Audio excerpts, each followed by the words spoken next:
Bueno, muy buenas noches a todos. Sean bienvenidos en nombre de la Asociación Colombiana de Derecho de Seguros Acoldese. Para nosotros en la asociación es un privilegio poder contar el día de hoy con el doctor Juan Jacobo Calderón. Él participó en nuestro encuentro nacional de Acoldese. Fue una presentación muy destacada, muy entretenida sobre un tema que a todos los estudiosos del derecho de seguros nos causa algo de sorpresa. Algunos les causa escozor, otros lo reciben de manera muy alegre, y es la constitucionalización del derecho privado y concretamente del derecho de seguros. Y por el éxito que tuvo la conferencia del doctor Juan Jacobo en Pereira, quisimos compartirla también aquí en Bogotá para aquellas personas que no habían tenido la oportunidad de desplazarse a Pereira, lo pudieran escuchar y pudieran enterarse de este tema. Antes de darle la palabra al doctor Juan Jacobo, pues lo voy a presentar, a leer la hoja de vida del doctor. Él es magistrado auxiliar de la Corte Constitucional, es magíster en Derecho de la Universidad de los Andes, especialista en Derecho Comercial y Derecho Contractual de la Universidad del Rosario y abogado de la Universidad de Caldas. Ha sido profesor en las cátedras de Derecho Comercial General y Constitucionalización del Derecho Privado de la Universidad del Rosario y de Derecho Constitucional Colombiano en la Universidad Javeriana. Igualmente ha participado en cursos de posgrado y maestrías en la Universidad del Rosario, en la Universidad de los Andes, en la Universidad de Caldas, en la Universidad Javeriana y en la Universidad Santo Tomás de Bucaramanga. Se ha desempeñado también como director de pregrado de la Facultad de Jurisprudencia de esa misma universidad. Entonces, doctor Juan Jacobo, le dejo este auditorio. Nuevamente, mil gracias por haber aceptado la invitación. Por favor, nos concede después de la charla un espacio también para preguntas, y no es un abuso de esa generosidad de su tiempo. Mil gracias. Listo. Muchas gracias, Nicolás. Lo más miedoso de este tema son las preguntas, ¿cierto? Entonces, yo quisiera precisar lo siguiente. Mi intento no es ni defender ni criticar lo que ha venido ocurriendo con el proceso de impacto constitucional en el derecho privado y en particular en el derecho de seguros, sino tratar de presentarles algunas ideas generales acerca del proceso y acerca de las discusiones que se suscitan alrededor del mismo, y en particular como de las ideas que parecen estar en la mente de la jurisprudencia constitucional alrededor de este asunto.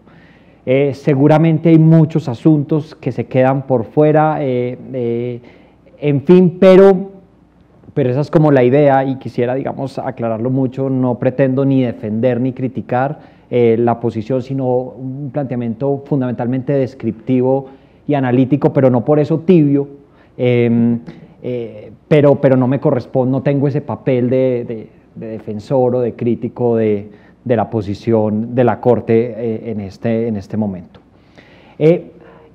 A uno en principio, cuando le hablan de Constitución y derecho privado, se le vienen a la mente, digamos, muchas ideas sobre si uno puede fundamentar ese proceso de impacto, si no lo puede fundamentar, si hay buenas razones para hacerlo, o por qué es oportuno tratarlo. Ponernos de acuerdo acerca de si la Constitución debería impactar el derecho privado, creo que es imposible, digamos. Hay muchas razones para oponerse y hay muchas buenas razones, a mi juicio, para hacerlo. Pero al margen de que uno esté de acuerdo o no con el proceso, lo cierto es que es un hecho. Es un hecho. Digamos, está demostrado que hoy muchos asuntos que antes se trataban bajo la idea de derecho privado, en ámbitos judiciales específicos, bajo reglas de interpretación particulares, hoy se discuten de otra manera. Y para eso uno fuera del derecho de seguros puede pensar en muchos casos. Imagínense ustedes esos casos recién entrada en vigencia la Constitución de 1991, del chepito que iba a cobrar al lugar de trabajo una deuda. Ese en general era un asunto sobre gestión de cobro de cartera normal, pero se trataba de un señor que iba con corbata negra, vestido negro y el maletín a cobrar a la oficina. El deudor en esa oportunidad, digamos, afectado por eso, presentó una acción de tutela diciendo que ese modo de cobro desconocía el derecho al buen nombre y a la honra, que existían otros procedimientos de cobro, y en efecto la Corte Constitucional en ese entonces le dio la razón, y con eso entonces empezaba a anunciar que ámbitos que ordinariamente o originalmente habían estado excluidos del impacto constitucional por muchas razones, ahora podían verse enfrentados a ellos. Imaginen eso, ahora imaginen ustedes las discusiones sobre si es constitucionalmente válido que se haga una lista de deudores morosos fijada en el ascensor del edificio de los conjuntos residenciales. Si es constitucionalmente posible cortar el citófono por el no pago de las cuotas de administración de los conjuntos residenciales. Es increíble, y en Pereira les contaba que hay una gran línea jurisprudencial sobre si es admisible cortar el citófono.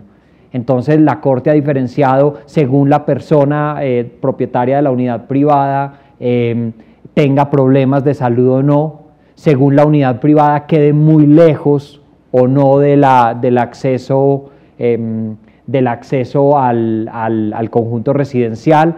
Y ese era un asunto, los de propiedad horizontal, por ejemplo, que estaban regulados por las leyes que en ese entonces regían la materia. Pero empieza la Corte a decir, no, mire, las listas no se pueden ubicar en determinados lugares del edificio, no es admisible cortar el citófono cuando la persona, aunque no haya pagado, tiene problemas de salud. Se presentó un caso también en un conjunto residencial en el que una persona que no había pagado la cuota de administración nuevamente, no le permitían que el celador le abriera el garaje. Entonces la práctica del edificio era el que no paga, pues abre el garaje.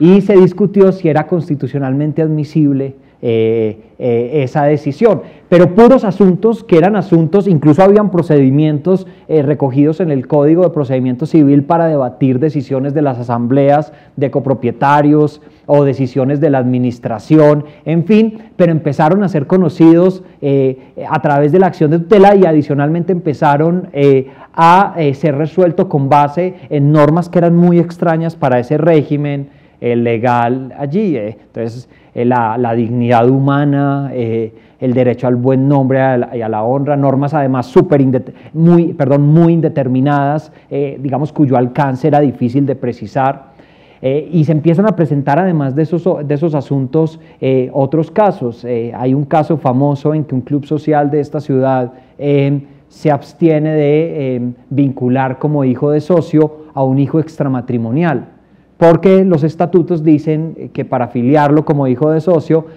tiene que haber nacido dentro del matrimonio. Entonces la decisión del club es esa. La persona que estaba solicitando la afiliación de su hijo dice, pero ¿cómo es posible esto? La Constitución dice por allá en el artículo 42 que todos los hijos nacidos en el matrimonio, fuera de él, procreados naturalmente o con asistencia científica, tendrán los mismos derechos y deberes. ¿Pero qué le contestaba el club? No, mire, son nuestros estatutos, y esta es una organización privada donde nosotros elegimos con quién nos asociamos, ¿cierto? Y esto es un asunto de derecho privado, no es un asunto, la cláusula que prohíbe la discriminación entre los hijos vincula al Estado, pero no vincula a los particulares. Y así se presentaron muchos casos, por ejemplo, de compañeros permanentes que no eran admitidos porque las reglas del club decían que solamente cónyuges, o normas de estatutos de clubes que establecían que no se afiliaba quien se hubiera casado por segunda vez. La cláusula de las segundas nupcias, ¿cierto? También establecía, pues, no, ¿por qué? No queremos no queremos afiliar a personas que se hayan casado por segunda vez, por las razones que sean. Y esos asuntos empezaron a ser, digamos, esas decisiones de los clubes empezaron a ser impactadas por la Constitución por vía de cláusulas que en principio eran extrañas, como la cláusula de igualdad entre hijos o la cláusula de igualdad de todas las formas de familia, que excluía una distinción entre casados y compañeros permanentes. Entonces, el caso del Chepito, los conjuntos residenciales, el club social. Hay un caso famoso resuelto en el 97, la sentencia T375 del 97, un fabricante de velas se da cuenta que quien le está suministrando la parafina para fabricarla, que era Terpel, le está vendiendo menos de lo que afirma venderle, y entonces lo denuncia porque considera que lo está estafando.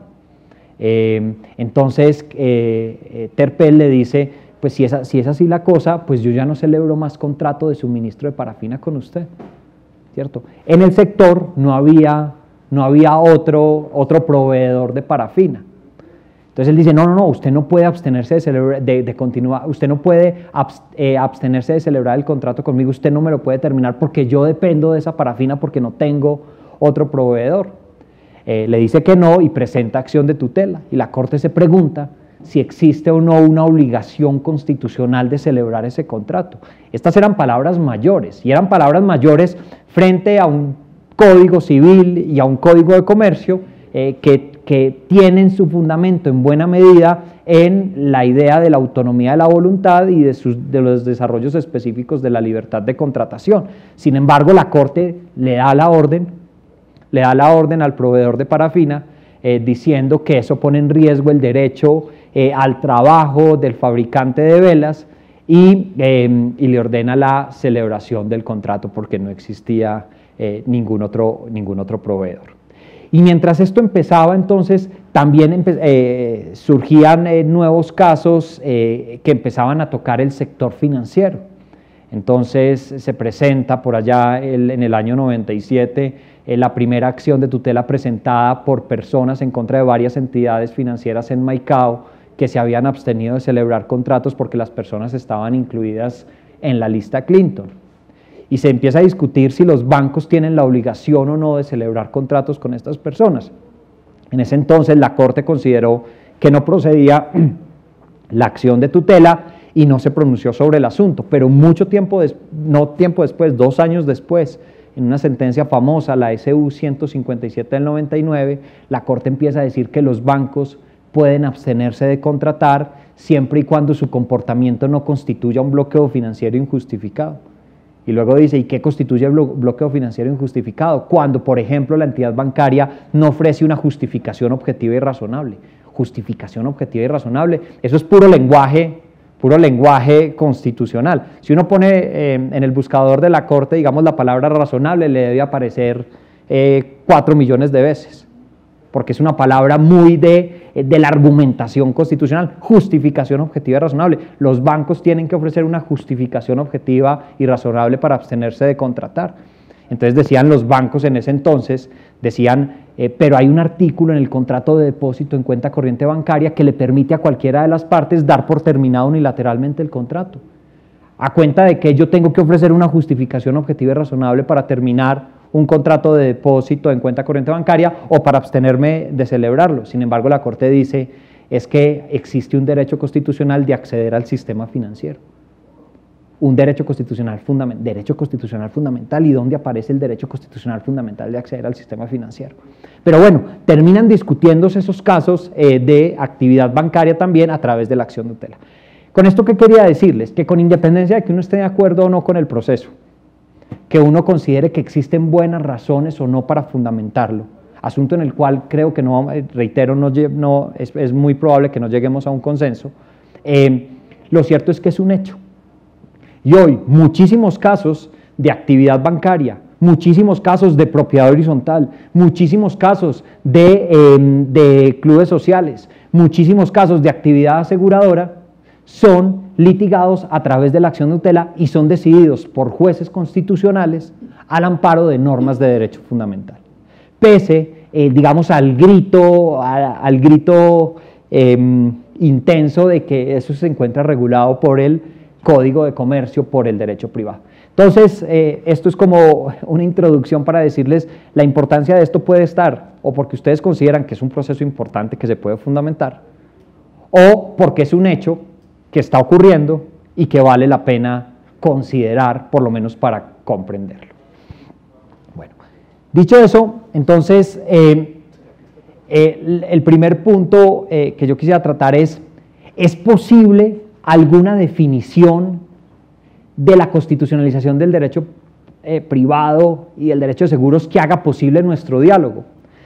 Yo recuerdo en alguna oportunidad que le preguntaba, no se me olvida, me dejó marcado porque le preguntaba a un estudiante, ¿usted cómo definiría la constitucionalización? Entonces dijo, pues yo iba optimista para la clase, y ella dijo, es una aberración. Así arrancó, es una aberración. Inmediatamente dijo eso, los otros estudiantes empezaron, es una aberración que afecta profundamente la seguridad jurídica y que es completamente ilegítima porque jueces no electos democráticamente desplazan al Código Civil y al Código de Comercio y toman decisiones que no les corresponden. Entonces, así era imposible. Y del otro lado, algunos, muy poquitos, decían no, es un buen proceso de corrección del derecho privado de acuerdo a los principios moderadores de la cláusula de Estado Social de Derecho, tal cosa, ¿cierto? Pero era imposible la definición. Entonces, yo siempre me he preguntado si es posible identificar una definición, por lo menos que nos permita dialogar alrededor de la constitucionalización. Y yo creo que uno puede definir la constitucionalización fundamentalmente como un proceso que implica, un proceso que se desarrolla con mayor o menor intensidad y que implica que las categorías, teorías, normas y prácticas interpretativas del derecho constitucional impactan las categorías, teorías, normas y prácticas interpretativas del derecho privado. Creo que esa es una definición, digamos, más aséptica a cualquier, digamos, prejuicio o ideología. Es un proceso que se desarrolla con mayor o menor intensidad. Existen áreas más constitucionalizadas que otras. Por ejemplo, el derecho de sucesiones está muy poco constitucionalizado, muy pocas decisiones, no se litiga usualmente el testamento a través de la acción de tutela, ¿cierto? Pero existen otras áreas como el derecho laboral que está intensamente constitucionalizado. Hoy se hacen cálculos que en materia de seguridad social y derecho del trabajo, a la Corte Constitucional llegan al mes aproximadamente 60.000 expedientes de tutela de todo el país para su eventual selección. Y hay algunos cálculos que dicen que de esos 60.000, el 60 o el 70% corresponden a temas de salud, temas de pensiones y temas de contratos de trabajo, estabilidad laboral reforzada, despidos injustificados, en fin. Entonces, esa área parece muy constitucionalizada, ¿cierto? El derecho de sucesiones parece muy poco constitucionalizado. Y en el medio se mueven otras áreas que están de un lado para otro, ¿cierto? Intentando ser desconstitucionalizadas por algunos e intentando ser constitucionalizadas por otros. Entonces yo creo que uno puede definir la constitucionalización como un proceso que se desarrolla con mayor o menor intensidad según el área. ¿Qué determina que esté muy constitucionalizada o poco constitucionalizada? Algunas ideas voy a tratar de presentarles ahorita. Pero además de que es un proceso que se desarrolla con mayor o menor intensidad, implica que esas 4 cosas que les mencionaba impactan esas mismas 4 cosas en el derecho privado, es decir, las categorías, teorías, normas y prácticas interpretativas del derecho constitucional impactan las teorías, normas, categorías y prácticas interpretativas del derecho privado. Creo que eso hay que tomárselo muy en serio para entender bien el proceso. No solamente se trata de un encuentro de normas, sino que se trata de un encuentro de culturas, digamos, jurídicas, en el sentido de formas de comprender el derecho. La forma de comprender el derecho constitucional es en buena medida diferente de la forma en que se entiende el derecho privado, aunque comparten en sus orígenes categorías, ¿cierto? Hay puntos en los que se distancian. Para poner simplemente un ejemplo, el deber de solidaridad. El deber de solidaridad no es el corazón del derecho privado y no es el corazón del derecho mercantil, ¿cierto? Hay figuras de solidaridad, hay categorías cercanas como los deberes secundarios derivados de la buena fe, en fin, pero que el deber de solidaridad, que uno abra el Código de Comercio y dice huele a solidaridad, no es así, porque es el derecho de los negocios, ¿cierto? Es el derecho de la libre iniciativa privada, pero la Constitución sí tiene, digamos, la idea de derechos sociales, el artículo 95 sobre deber de solidaridad y en buena medida el nacimiento de la idea de Estado social gústenos o no nos guste, están asociadas al deber de solidaridad. Entonces, yo creo que es muy importante entender que se trata de un encuentro de formas de comprender algunos asuntos de manera diferente. Entonces, es un proceso que se desarrolla con mayor o menor intensidad y que implica que las categorías, teorías, normas y prácticas interpretativas del derecho constitucional implican esas mismas 4 cosas del derecho privado. El siguiente punto, entonces, cuando uno dice, bueno, la constitucionalización es un hecho y probablemente esta definición nos permite dialogar, el siguiente punto es preguntarse cuándo un determinado asunto es relevante o tiene una relevancia constitucional específica, cuándo un asunto de derecho privado tiene una relevancia constitucional específica. Y antes de ocuparse uno de ese problema, tiene que considerar muy seriamente 4 objeciones a darle relevancia constitucional específica a un asunto de derecho privado. Hay 4 objeciones básicas que hay que tomarse muy en serio. En primer lugar, darle a un asunto relevancia constitucional específica plantea una objeción democrática.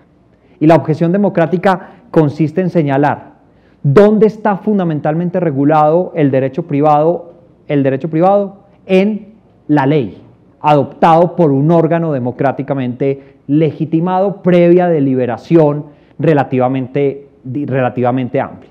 Ya haya sido a través de un decreto, ley en su momento, como ocurre con el Código de Comercio, o ya sea a través de leyes adoptadas en efecto por el Congreso.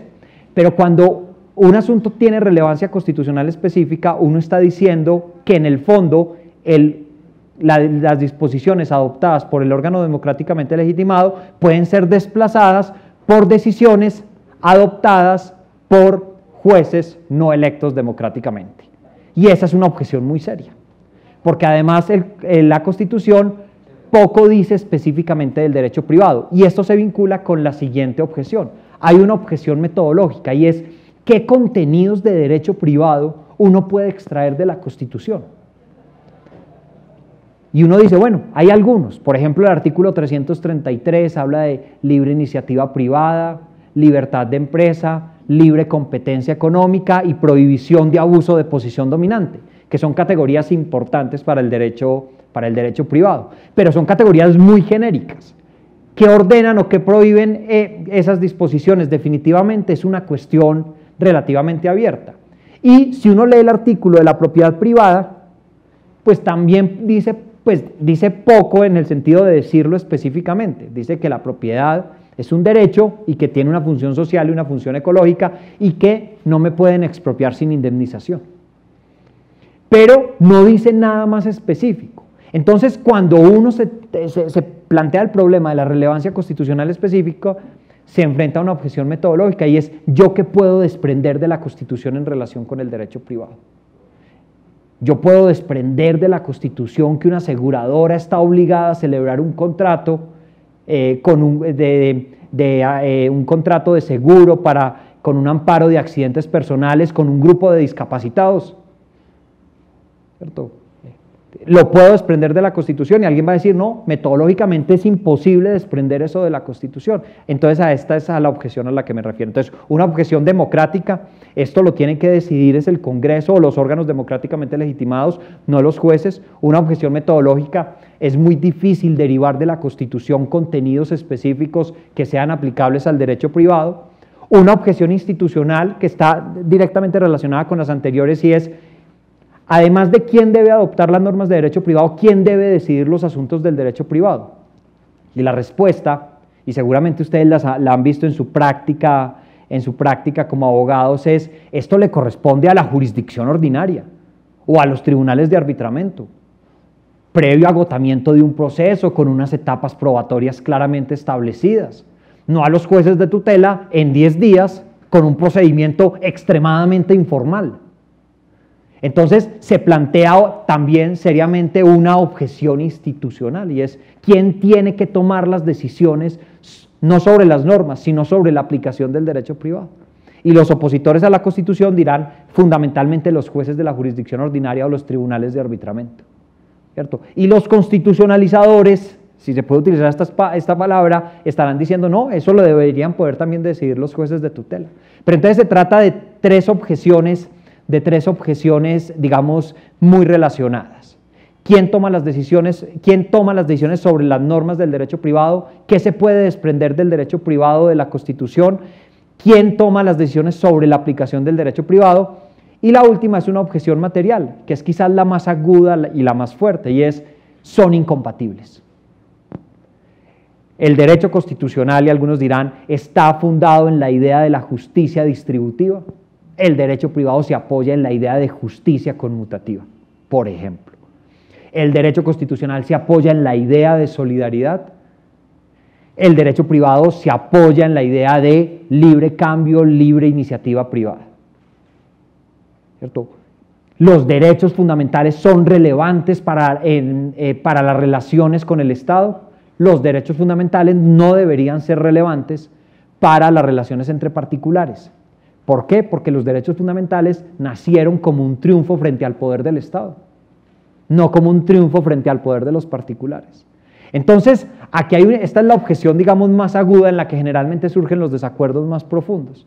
Le corresponde a un juez constitucional equilibrar un contrato imponiendo obligaciones de asumir ciertos riesgos que no se querían asumir en virtud de la justicia distributiva, o dado que se trata de un sujeto en una situación especial. Bueno, estas son entonces las cuatro objeciones que yo creo que quienes pretenden constitucionalizar el derecho privado y en particular el derecho de seguros tienen que intentar responder. Yo por ahora, digamos, no plantearía una respuesta en este lugar.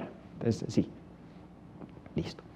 Entonces, hasta ahí van como varios problemas en síntesis. Es independientemente de que estemos de acuerdo con la constitucionalización o de que estemos de acuerdo con que se pueda fundamentar, es un hecho. En segundo lugar, la constitucionalización es un proceso que se desarrolla con mayor o menor intensidad y que implica que esas cuatro dimensiones, categorías, normas, teorías y prácticas interpretativas impactan esas mismas cuatro dimensiones del derecho privado, y cuáles son los problemas que se asocian a reconocerle relevancia constitucional específica frente a un asunto del derecho privado a la Constitución. Ahora, entrando un poco más en detalle, la constitucionalización se ha producido en temas de propiedad, en temas de asociaciones, en temas de sociedades, y también se ha producido en temas de contratos, que es el que nos ocupa, nos ocupa nuestra atención ahorita. Y entonces la pregunta es, ¿qué significa que un asunto tenga relevancia, un asunto contractual tenga relevancia ius fundamental? Es decir, ¿qué significa que un contrato tenga relevancia desde la perspectiva de las normas de derecho fundamental de la Constitución? Alrededor de esto se han librado las grandes batallas en la jurisdicción constitucional. ¿Qué significa que un asunto contractual tenga relevancia ius fundamental? Y este es un problema tremendo. Este es un problema realmente difícil y está asociado a algo que señalaba ahorita, y es que la Constitución poco dice, ¿cierto? Uno se enfrenta a la Constitución y uno dice, por ejemplo, ¿qué significa el derecho a la personalidad jurídica del artículo 14? ¿Qué significa el derecho a la personalidad? Es muy diferente esa norma a la norma que dice que las palomas que se van de un predio a otro serán del predio donde llegan, al menos que hubiera utilizado el dueño del predio un medio para querenciarlas, que esa es la norma del Código Civil sobre las palomas, sobre las abejas, cuando sale uno detrás de un animal fiero, ¿cierto? Todo eso. Pero el derecho constitucional no es así. Entonces la pregunta es, ¿qué significa que un asunto contractual tenga relevancia ius fundamental? Entonces aquí quisiera dar dos ideas centrales. Uno puede considerar que las normas de derecho fundamental operan únicamente como principios de interpretación. Es decir, son normas que servirían para resolver dudas interpretativas acerca de la aplicación del derecho civil o del derecho comercial, en general del derecho privado, únicamente. ¿Y cómo ingresarían al derecho privado? A través de esas cláusulas generales del derecho privado como buenas costumbres, orden público. Entonces, las normas de derecho fundamental ingresarían como orden público, buenas costumbres, y nos permitirían interpretar algunas categorías del derecho privado. Esta es una primera alternativa de interpretación que ha surgido con mucha fuerza en sistemas como el alemán y como el español.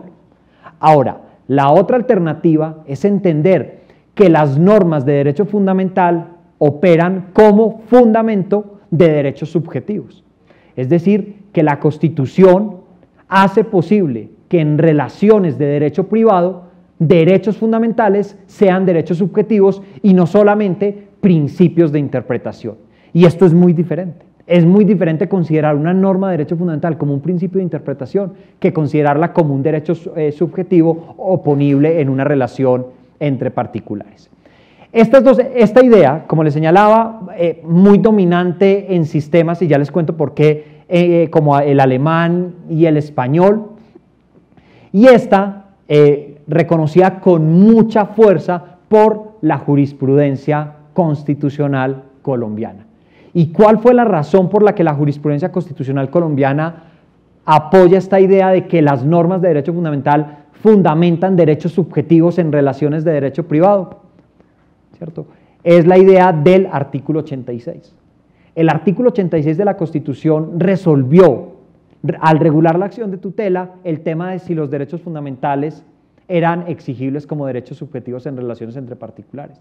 Porque ustedes recuerdan, ese artículo dice que la acción de tutela procede contra particulares cuando el particular o presta un servicio público, o hay situación de subordinación, o hay situación de indefensión, o cuando el comportamiento del particular se afecta gravemente un interés colectivo. Entonces, al regular la acción de tutela, resolvió un problema sustancial, y es las normas de derecho fundamental fundamentan en el derecho privado la posibilidad de oponer o de alegar la existencia de derechos subjetivos. Esto, qué pena la insistencia, hay que tomárselo muy en serio. Hay que tomárselo muy en serio porque el constituyente nuestro, a diferencia del constituyente alemán o del constituyente español, tomó una línea de acción muy diferente. En España y en Alemania existen unas disputas dogmáticas gigantescas acerca de si los derechos fundamentales de la ley fundamental del 49 en Alemania pueden ser oponibles en relaciones entre particulares. Y está dividida la doctrina.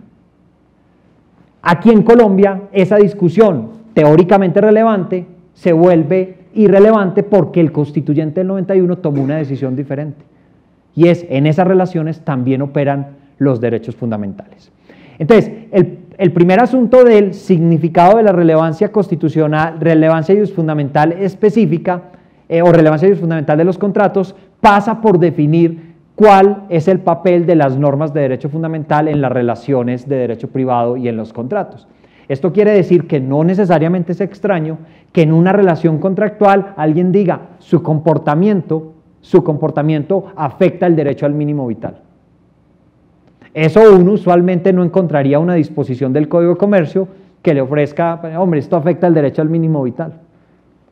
En el Código de Comercio, derecho al mínimo vital, no, pero en el derecho constitucional, a través del artículo 86, probablemente sí, porque operan como derechos subjetivos. Entonces, este es un primer punto. Ahora, el segundo punto es, ¿qué otras categorías ha utilizado la jurisprudencia constitucional para determinar la relevancia fundamental específica de disputas contractuales? Además de decir que los derechos fundamentales podrían operar en relaciones entre particulares. Y yo creo que hay una idea muy poderosa en la jurisprudencia con la que estoy seguro no vamos a estar todos de acuerdo, y es la fuerza que le ha dado la jurisprudencia constitucional a la igualdad como clave o detonante del proceso de constitucionalización. Entonces la pregunta que traté, digamos, o el asunto aquí es lo que esconde el artículo 13, lo que ha ido encontrando la jurisprudencia en el artículo 13. Y miren, la Corte ha señalado lo siguiente, esto lo dijo formalmente, muy explícitamente en la sentencia T222 de 2004. Enunció más o menos las siguientes reglas. Dijo, a mayor funcionalidad de la igualdad formal para comprender una relación contractual, menores posibilidades de constitucionalización. Y dijo, y a mayor funcionalidad de la igualdad material para comprender una controversia contractual, mayores posibilidades de constitucionalización. La pregunta era, ¿qué era lo que estaba diciendo ahí? Y miren que el concepto clave es igualdad formal o igualdad material. Entonces, ¿cuál es la idea que está detrás de ese planteamiento? La igualdad formal, si ustedes recuerdan, es la igualdad principalmente, la igualdad liberal de la Revolución Francesa, y es la igualdad ante la ley. ¿Qué presupone? Presupone que toda la comunidad, toda la sociedad es una sociedad de sujetos en situación de paridad. Galgano en su Historia del Derecho Mercantil explica muy bien eso y dice, para el Código Civil y para el Código de Comercio, ¿quiénes eran los sujetos? Los sujetos eran los buenos padres de familia del Código Civil, los burgueses terratenientes del Código Civil, dice Galgano, y para el Código de Comercio, los burgueses comerciantes. Pero todos eran una misma, no aparecía, y esa luego va a ser la gran crítica del mercantilista Vivante, diciendo, no aparecía por ningún lado el consumidor ni el trabajador. Esos eran sujetos que estaban desaparecidos, eliminados del Código Civil y del Código de Comercio en general. Entonces, ¿qué está diciendo la Corte? Hay relaciones contractuales que se entienden muy bien desde la perspectiva de la igualdad formal, es decir, de sujetos ubicados en situación de paridad. Y cuando ese es el caso, las posibilidades de constitucionalización se reducen. Ahora, dice la Corte, a mayor funcionalidad de la igualdad material, mayores posibilidades de constitucionalización. Entonces, el concepto de igualdad material, ustedes saben, surge con lo que se denomina el denominado constitucionalismo social, principalmente reflejo del constitucionalismo de la posguerra, aunque ya tenía por acá en nuestras tierras en la reforma del 36 manifestaciones específicas. Y la idea de la igualdad material es cómo se protege la igualdad material, no a través del mismo trato por parte de la ley, sino a través del establecimiento de tratos diferenciados según la posición en la que se encuentre el sujeto en la sociedad. Y entonces entonces, ¿cuál es la descripción de sociedad que está detrás de esta idea? Una sociedad desigual, donde hay trabajadores, donde hay consumidores, donde hay personas en situación de discapacidad. Y entonces, ¿qué dice la Corte? Cuando yo puedo entender una relación mejor desde la perspectiva de la igualdad material, las posibilidades de constitucionalización se incrementan. Esto es, a mi juicio, digamos, es fascinante, bueno o malo, pero es fascinante lo que desprende la Corte del artículo 13. Un artículo silencioso, dirigido principalmente frente al Estado, pero de un momento a otro la Corte deriva de allá consecuencias para las relaciones contractuales. Entonces, a partir de ahí, la Corte desprende una cantidad de consecuencias. Entonces empieza a decir, a mayor funcionalidad de la igualdad formal, menores posibilidades de constitucionalización. Y dice, y en consecuencia, mayor pertinencia de la ley y del contrato para entender la controversia.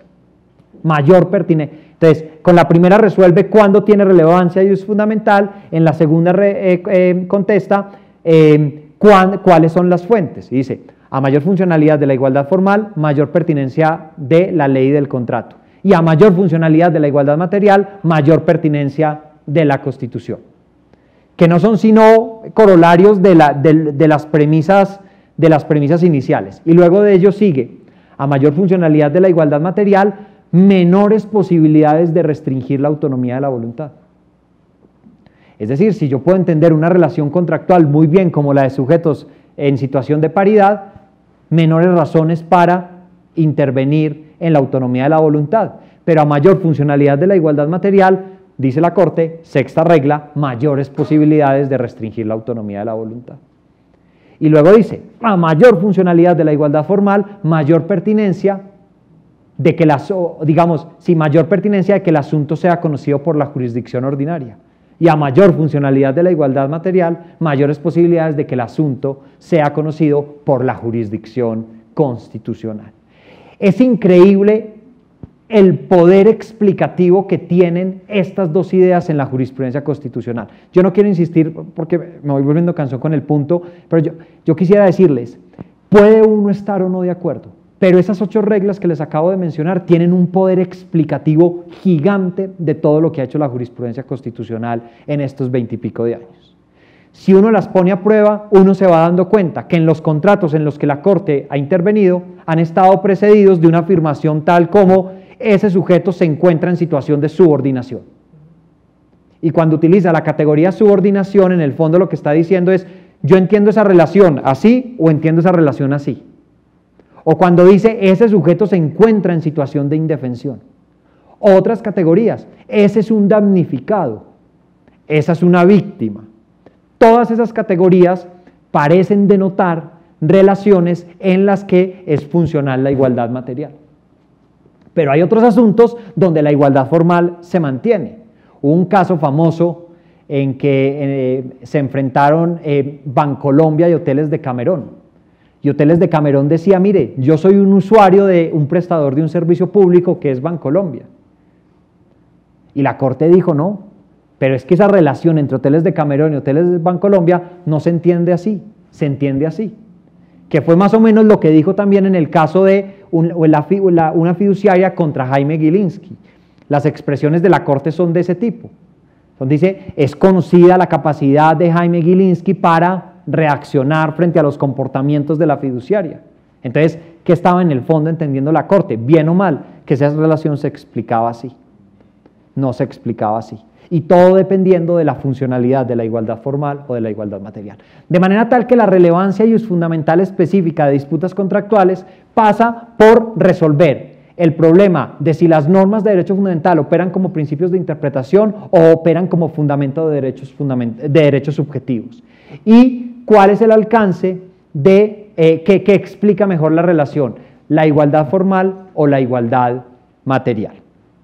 Bueno, dicho eso, este es un gráfico pues muy simple, no tiene mayor ciencia. Lo que quería expresar yo con esto es lo siguiente. Hay asuntos que van del derecho privado hacia la Constitución sin ningún problema.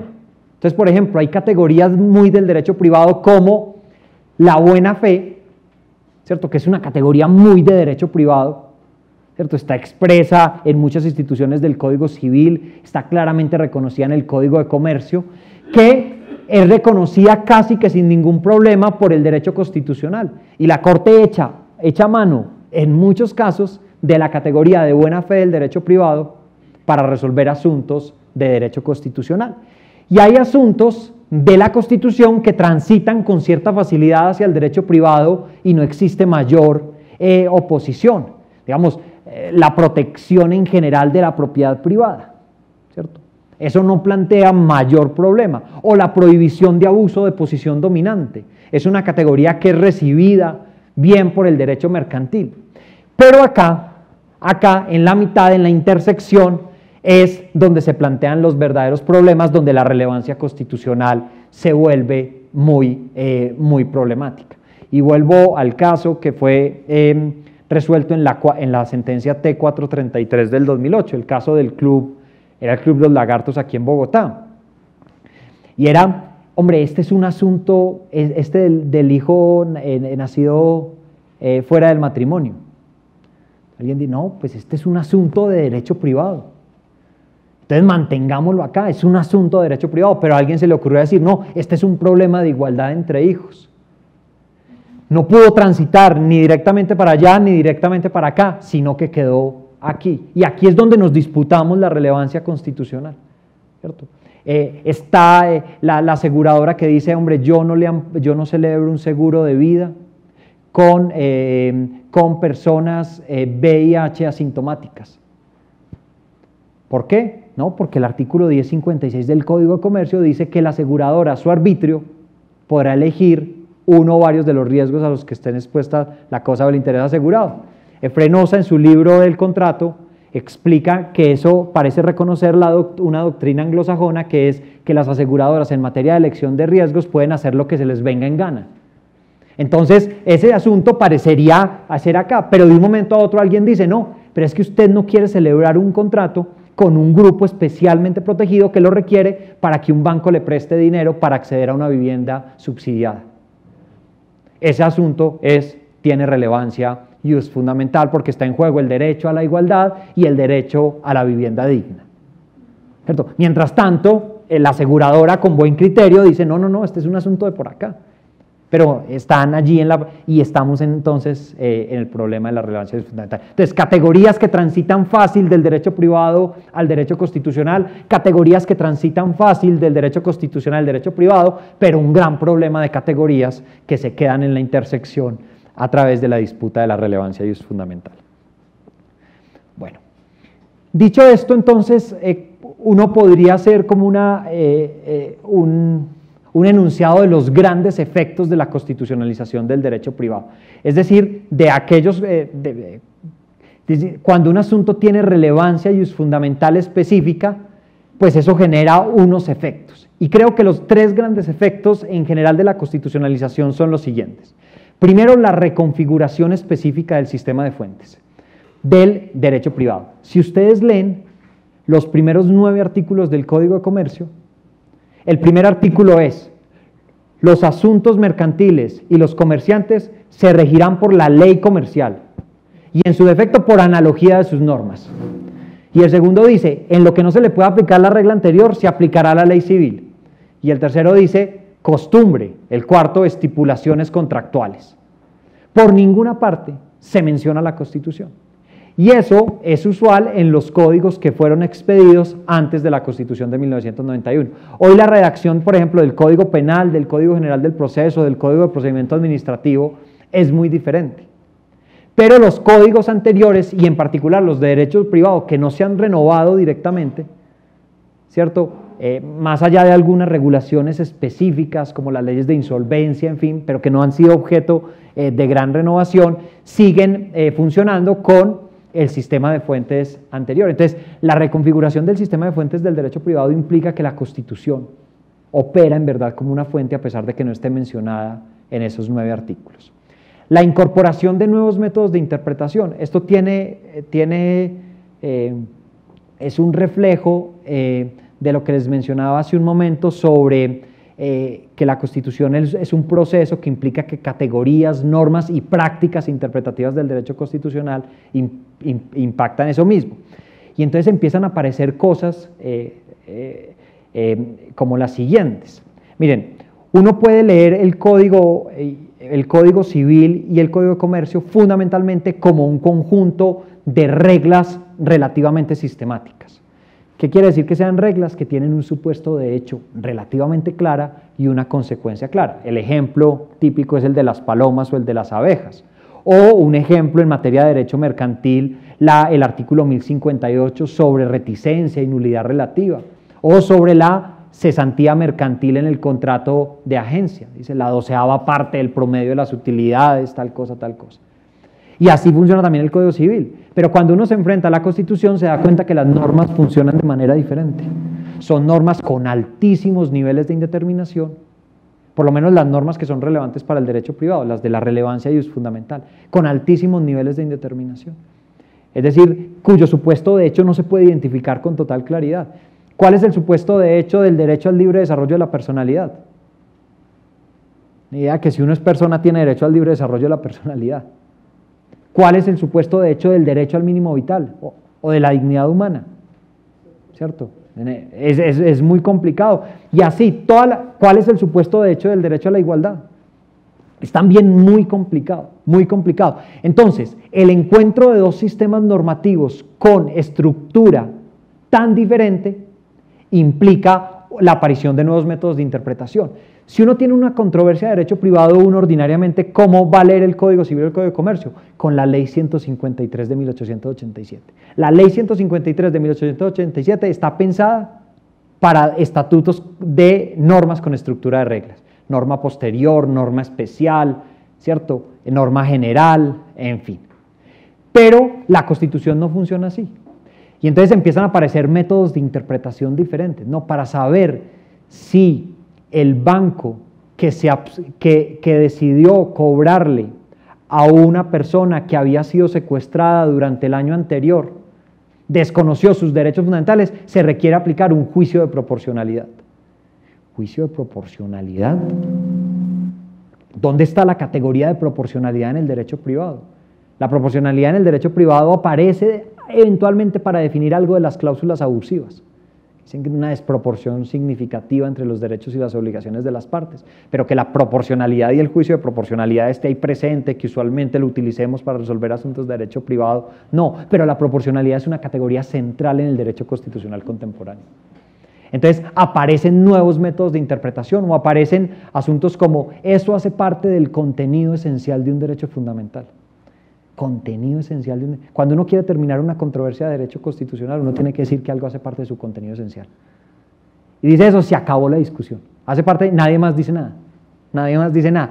Y es una categoría interpretativa muy fuerte. Entonces, la constitucionalización del derecho privado implica la incorporación de nuevos métodos de interpretación. Y naturalmente la activación de nuevas formas de litigio. Y la activación de nuevas formas de litigio se refleja de muchas maneras. Por ejemplo, la acción de tutela directamente ejercida frente a particulares, que son muchos de los casos que seguramente ustedes conocen en temas de seguros, de acciones de tutela. La acción de tutela directamente ejercida contra particulares, autorizada por el artículo 86. O la acción de tutela contra providencias judiciales.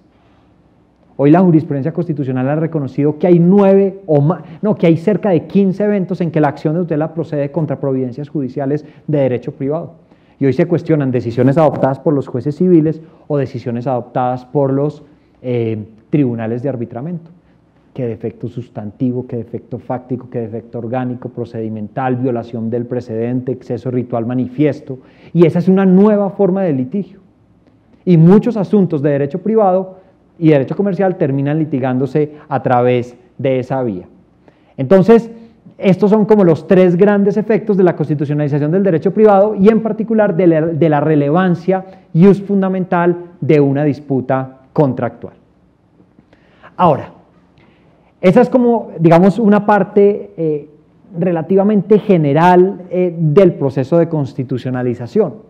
Pero en materia aseguradora, digamos, uno puede identificar varios escenarios. Seguramente ustedes encuentran muchos más. Antes de referirme a estos escenarios brevemente, yo quisiera señalar que el proceso de constitucionalización de la actividad aseguradora está muy emparentado con el proceso de constitucionalización de la actividad bancaria y de la actividad de medicina prepagada. Están tremendamente conectados. Si uno quisiera comprender el proceso completamente, tiene que considerar esos tres escenarios. Mejor dicho, uno puede entender la constitucionalización de la actividad aseguradora sin entender la constitucionalización de la propiedad horizontal.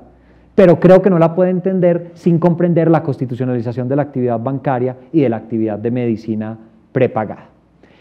Dicho eso, entonces, hay como hay 4 o 5 escenarios muy interesantes buenos o malos, de impacto de la Constitución en la actividad aseguradora.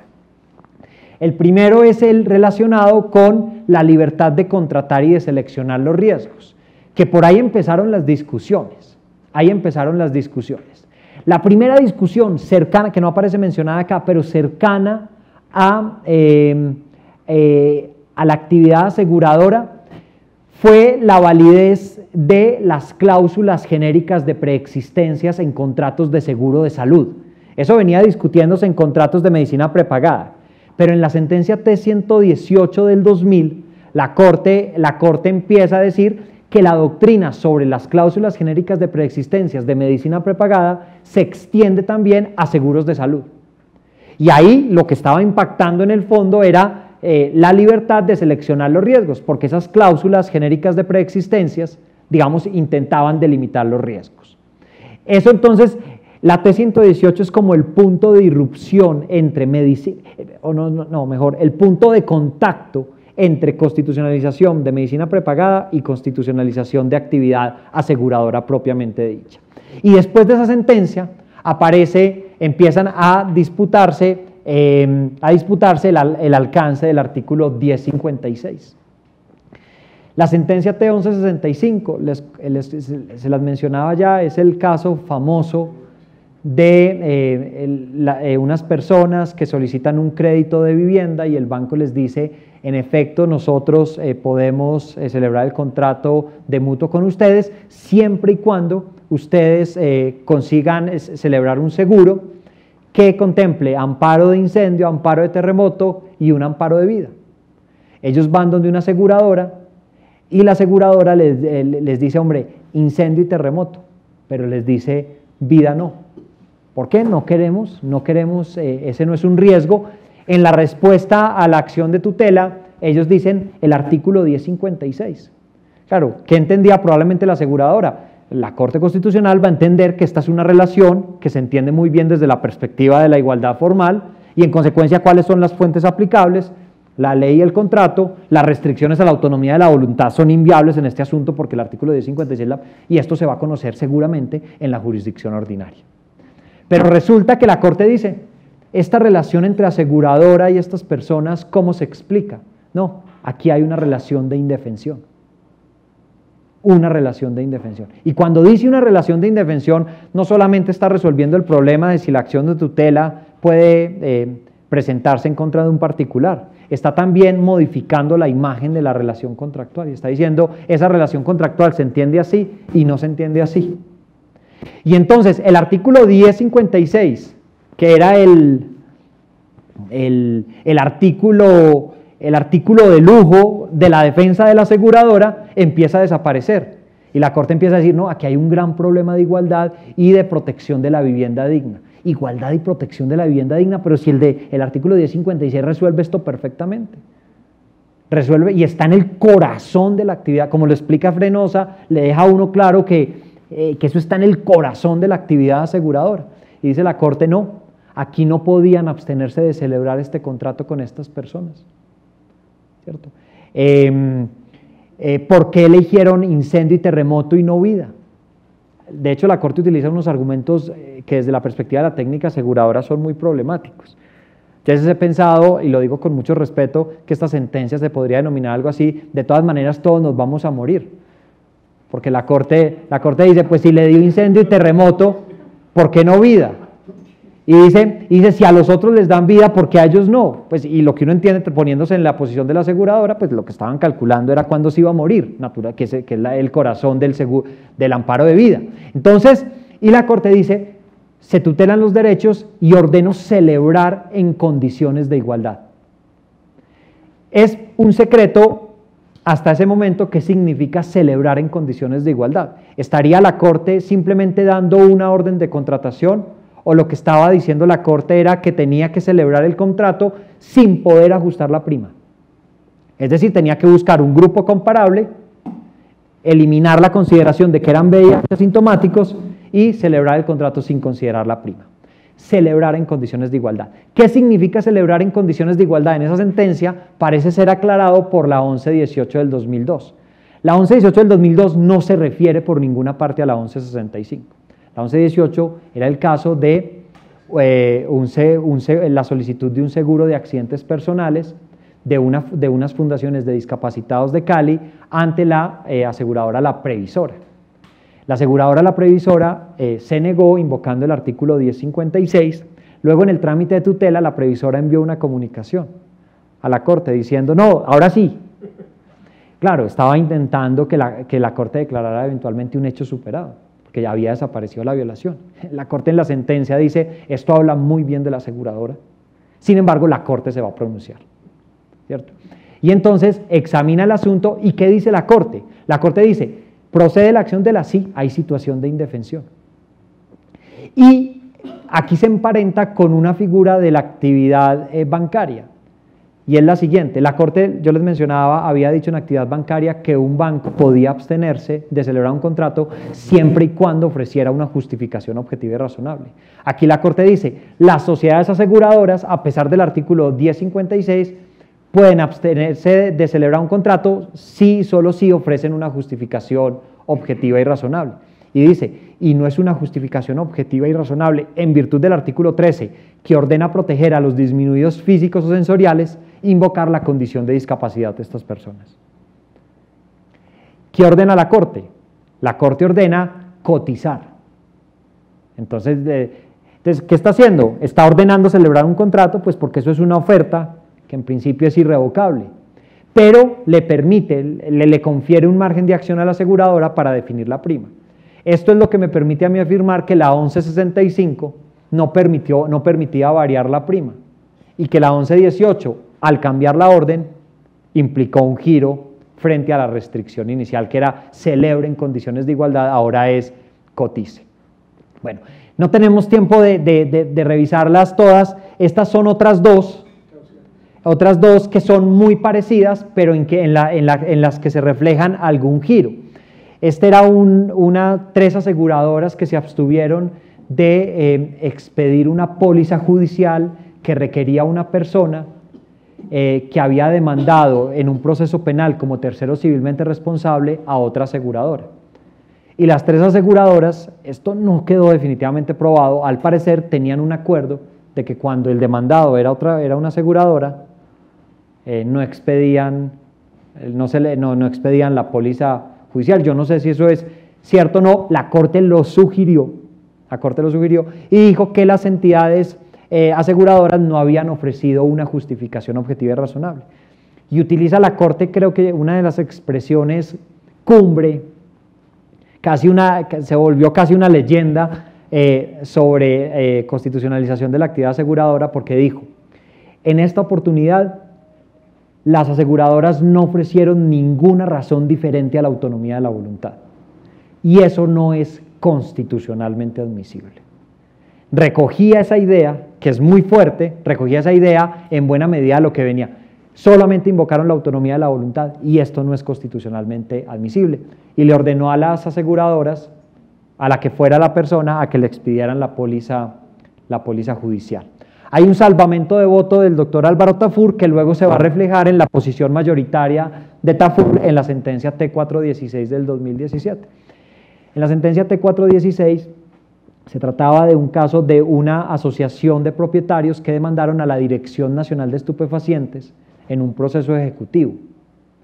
Y para practicar las medidas cautelares en los bienes de la Dirección Nacional de Estupefacientes tenían que constituir una caución. Entonces fueron donde una aseguradora y le pidieron una póliza para que les expidiera la póliza judicial, y la aseguradora dijo: es política de nosotros que cuando el demandado es una entidad del Estado no expedimos la póliza. Entonces los propietarios, invocando estos precedentes, señalaron: esto desconoce nuestros derechos. Iba la sentencia ya terminando con el mismo razonamiento de la 1118 y de la T517. Hay indefensión, tienen que ofrecer una justificación objetiva y razonable, y en el último momento dice: sin embargo, no le corresponde al juez de tutela dar órdenes de contratación. Lo que le corresponde a la Corte en estos casos es ordenar que se ofrezcan nuevamente las razones, y si la persona no está de acuerdo, que acuda a la Superintendencia Financiera. Entonces estaba tratando de desconstitucionalizar un poco la controversia, diciendo: los jueces de tutela, seguramente haciendo eco de la objeción democrática, no es a los jueces de tutela a quien les corresponde, o de la objeción institucional a quienes les corresponde tomar esta decisión, sino que es a la autoridad correspondiente. Entonces, aquí ustedes pueden ver, digamos, una discusión muy interesante sobre la libertad de contratar y seleccionar riesgos y, digamos, la reinterpretación constitucional del artículo 1056 en clave de los derechos de las personas en situación de discapacidad, de las víctimas de un delito o de personas VIH asintomáticas. Bueno, esta es la primera libertad impactada. La otra libertad es la libertad de elegir el régimen jurídico aplicable. Digamos, esto está, digamos, organizado como en elementos claves de la libertad de contratación. Y el caso, aquí se presentan varias situaciones. El primero es el caso de las reglas de interpretación contractual, que es la sentencia T490 del 2009. Yo no sé si sea un buen caso o no, pero a mí me parece buenísimo, ¿cierto? Y el caso es el siguiente: una persona adquiere un crédito con un banco, y en desarrollo de las reglas que rigen esos contratos, el banco dice: pues yo voy a tomar un seguro de vida a grupo de deudores, yo soy el tomador, yo soy el beneficiario, usted es el asegurado, usted paga la prima, y el señor se dedica a fumigar, y tiene un accidente y pierde una de sus extremidades.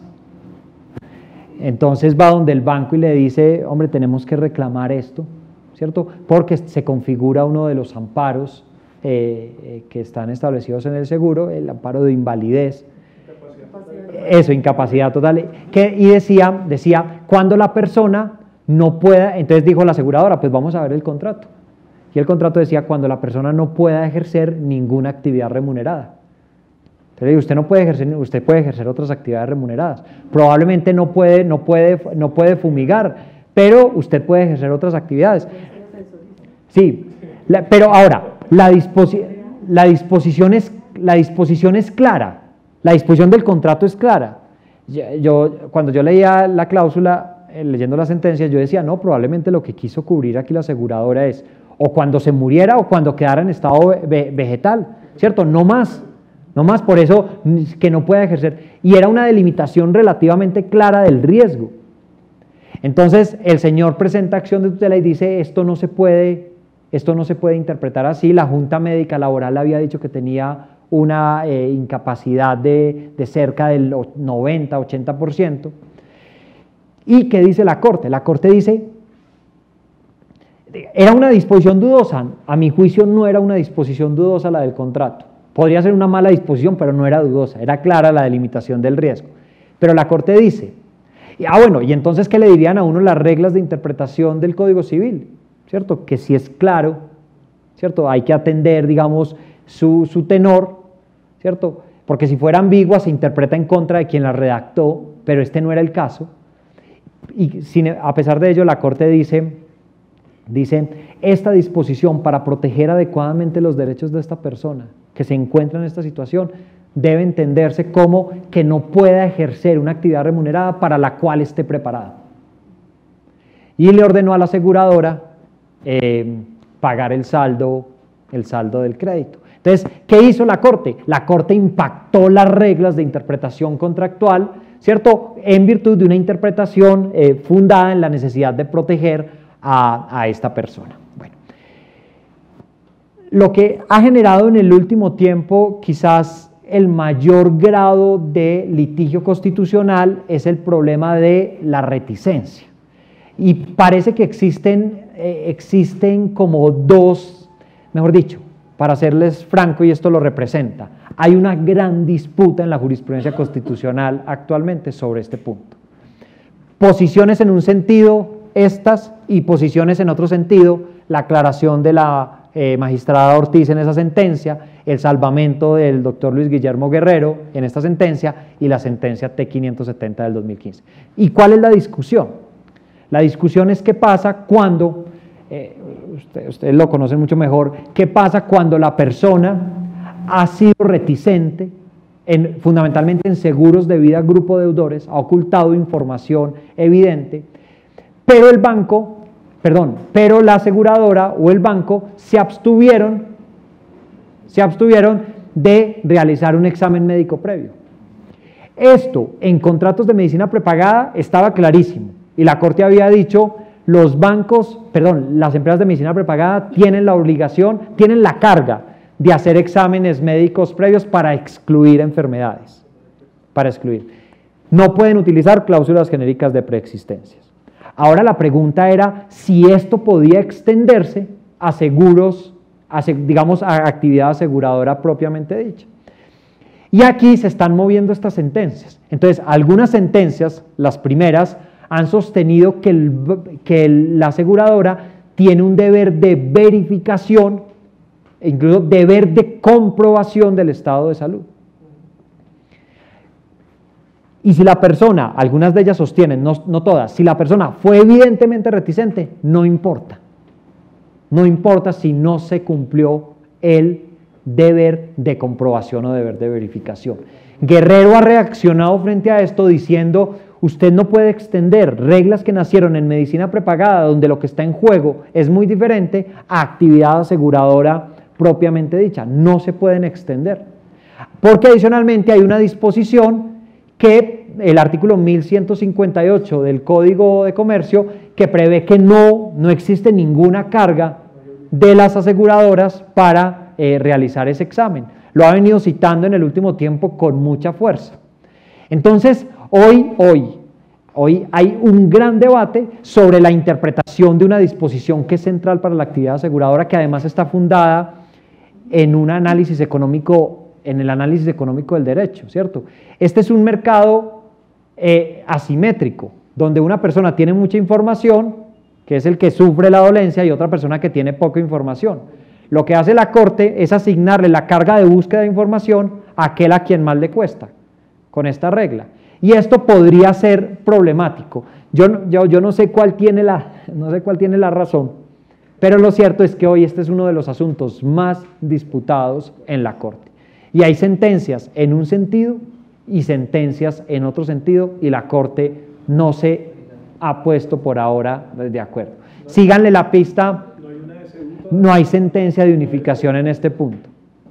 Y los casos siguen llegando a la Corte, se siguen seleccionando y se sigue, digamos, discutiendo el asunto.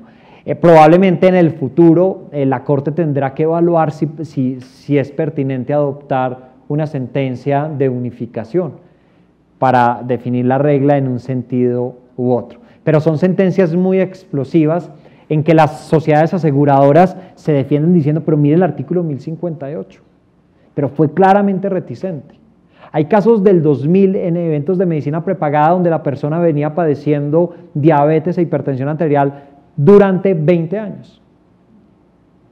Y en la por ejemplo, en la sentencia SU 1554 del 2000, sentencia de unificación en medicina prepagada, la Corte dice que las empresas de medicina prepagada tienen que verificar. Entonces, esta es una digamos, disputa muy importante que afecta a la libertad de elegir el régimen jurídico aplicable, porque cuando se celebra un contrato de seguro, se elige la aplicación del artículo 1058. La otra disputa que, digamos, que se planteó incluso mucho en Pereira, recuerdo que la hablaron mucho, es si tiene que existir una relación de causalidad entre la reticencia y el siniestro.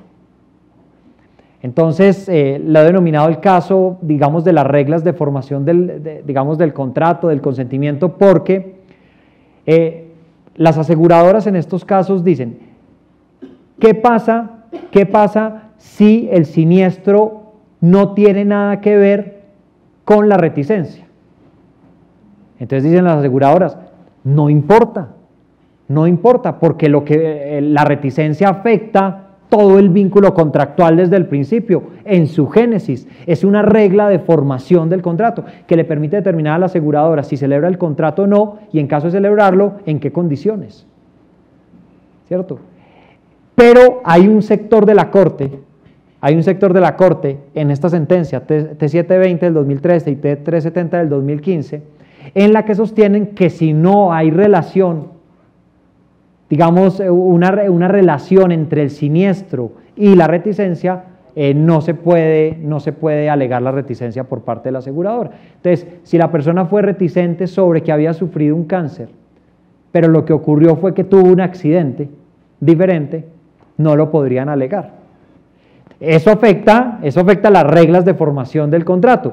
Hay resistencia en un sector de la Corte, en particular en el salvamento de Guerrero, a la T720 del 2013, diciendo eso no es posible, eso no tiene, digamos, hay que examinar con cuidado eso. Bueno, y un último punto también relacionado con el régimen jurídico aplicable es el tema del caso de las reglas de la prescripción, ¿cierto? Que hay una sentencia famosa, la 662 del 2013, en la que la Corte dispuso, y lo dijo expresamente, inaplicar los términos de prescripción del artículo 1081 del Código de Comercio. Y lo dijo expresamente porque dijo, en este caso hay que ponderar seguridad jurídica que avalaría la defensa de las reglas de prescripción con derechos fundamentales. Y dijo, de esa ponderación, eso en el derecho privado eso es imponderable, digamos. ¿cierto? Pero dice la Corte, no, pero es que aquí está en tensión la seguridad jurídica con los derechos fundamentales, y dice, en este caso, que yo creo que no era necesario que la Corte lo hubiera hecho así, porque admitía era el problema de cuando ocurre el siniestro en aquellos casos en los que se trata, por ejemplo, de una enfermedad degenerativa, ¿cierto? Y se juzga en un momento, pero viene produciéndose desde hace mucho tiempo. Entonces la Corte dio una vuelta allí para analizar el asunto y dijo, no, se cuenta desde el momento en que desde que se la estructuraron, desde que se produjo la fecha de estructuración, que es mucho antes del dictamen. En consecuencia ya pasó el tiempo. Por ello ya ocurrió se presentó el término de prescripción, hay que inaplicarlo. Creo que hubiera podido seguir una argumentación diferente. De hecho, la sentencia T576 del 2015 trata de explicar de manera diferente ese precedente, diciendo que en verdad no se requería de la inaplicación. Pero estas son palabras mayores. Palabras mayores, porque además una idea muy importante del derecho mercantil son los términos de prescripción cortos, ¿cierto? Son los términos de prescripción cortos y seguros, y aquí se disponía la inaplicación. Entonces, 4 grupos de casos, entre otros, que implican un impacto en la libertad de elegir el régimen jurídico aplicable. Y un asunto que simplemente quería dejar planteado es el asunto de la libertad de seleccionar la jurisdicción. En particular, si es posible llevar libremente asuntos a tribunales de arbitramiento. En materia de actividad aseguradora no se ha presentado el primer caso, pero hay una sentencia, la sentencia T160 del 2010, a mí me parece, es una sentencia muy bien escrita, muy bien fundamentada, en la que se debate, no tiene nada que ver con aseguradoras, pero plantea algunas pistas. El asunto era el siguiente, una modelo había celebrado un contrato de representación con una agencia de modelos. Y durante el contrato establecía que a la modelo solo le pagaban lo que correspondiera cuando a la agencia le pagara la persona jurídica que la había contratado, por ejemplo, para hacer un desfile o un evento. Entonces alegó la modelo que venía recibiendo menos de un salario mínimo mensual y que eso afectaba el derecho al mínimo vital.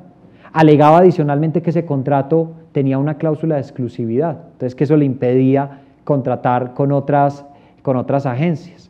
Y adicionalmente alegaba a la agencia que el contrato se había renovado automáticamente en virtud de una disposición del contrato. Pero el argumento de la modelo es, está en juego el derecho al mínimo vital, yo vengo recibiendo menos de un salario mínimo. Un poco la agencia decía, pues así son los negocios, este negocio puede que no haya salido bien, pero usted se renovó y hay cláusula de exclusividad, y así acordamos cómo se le haría el pago.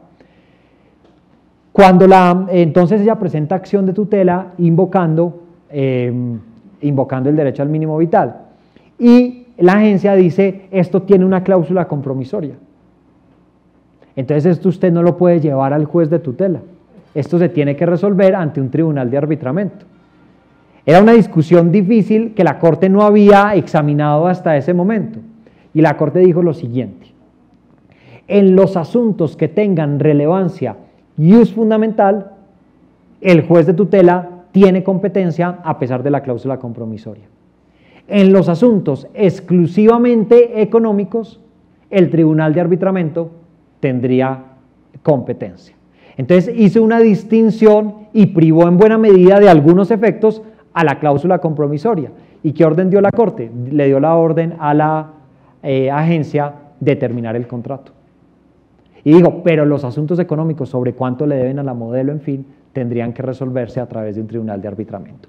Esto en general, esta es una observación para cualquier tipo de contrato sobre lo que podría ocurrir en el futuro con cláusulas compromisorias en disputas contractuales constitucionalizadas. 4 libertades centrales para el derecho de seguros, ¿cierto? Y en general para el derecho privado, impactadas por la Constitución.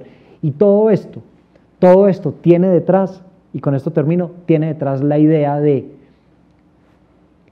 Las normas de derecho fundamental fundamentan derechos subjetivos en relaciones entre particulares y cuando es funcional la igualdad material se incrementan las posibilidades de constitucionalización, la Constitución adquiere pertinencia, se pueden establecer restricciones a la autonomía de la voluntad y la jurisdicción constitucional es la competente. Esas son las ideas claves que parecen estar hoy en la base de la argumentación de la Corte Constitucional. Esto era lo que más o menos les quería contar. Muchas gracias a ustedes.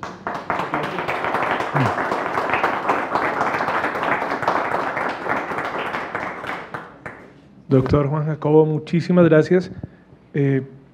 Público, ¿alguna pregunta? A ver, doctor. Yo le voy a hacer una pregunta ciudadana porque muchos de ustedes seguramente no saben que yo no soy abogado. El único no abogado en esta organización creo que soy yo, como miembro.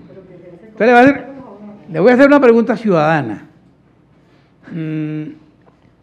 Esto que usted acaba de decir de la constitucionalización del seguro como actividad y del seguro privado más que todo,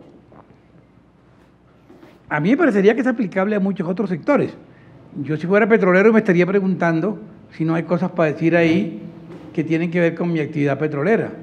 Y si yo fuera empresario de energías sustitutivas, estaría pensando si pongo paneles solares en La Guajira o no. Y me estaría preguntando, como ciudadano, no como abogado, pues no soy abogado, si la Constitución de Colombia de hoy, que se creció en 230 y no sé cuántas páginas, me va a afectar o no. Si el sector privado, el empresario y los abogados, todos, los de seguros y los otros, están preocupados o no y se han puesto a mirar que tienen que empezar a meterle muela a ese aumento, a esa inflación de la Constitución en esas 236 páginas. Eso es que va a pasar. ¿Qué puede pasar? ¿Cómo nos puede afectar? Sé que no es mañana, pero sí es después del mes de marzo, cuando la estructura del Congreso cambie. Sí. Entonces, la pregunta es, a usted que lo aprecio por su visión tan ecléctica del tema, ¿no le parece que debería haber una inquietud, ya volviendo a los seguros, que empezara desde ya a meterle muela a eso? Sí. A ver, estos o tres ejemplitos que hablamos antes y muchos otros que son evidentes, que ya se ven que van a afectar.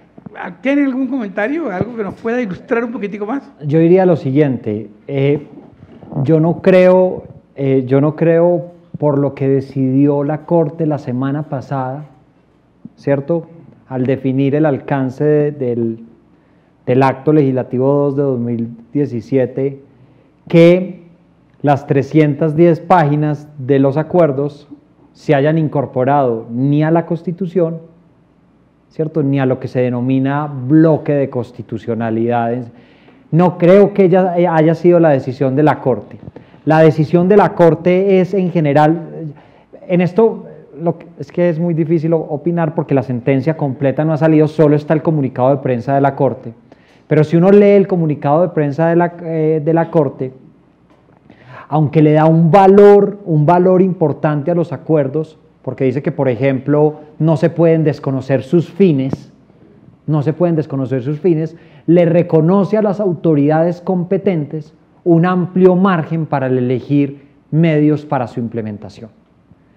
De manera tal, digamos, yo no estoy aquí, reitero, asumiendo una posición sobre esto, solamente estoy diciendo, yo no estoy tan seguro que las 310 páginas se hayan incorporado ya al ordenamiento, ¿cierto? De hecho, por eso se creó un procedimiento especial para irlas implementando. Si se hubieran incorporado al ordenamiento, no se hubiera aprobado lo que se denominó procedimiento rápido o acelerado de aprobación, sino que es necesaria su incorporación al ordenamiento. Y eso depende en buena medida de los órganos políticos. Entonces, si uno lee esa decisión de la Corte, reitero, no me quiero comprometer con, digamos, y estoy hablando como en mi Estoy hablando como ciudadano. Estoy hablando como ciudadano. No creo que tenga ese efecto, digamos, devastador de haber ampliado la Constitución así, porque eso hubiera equivalido a una asamblea constituyente, ¿cierto?, de espaldas a la Constitución.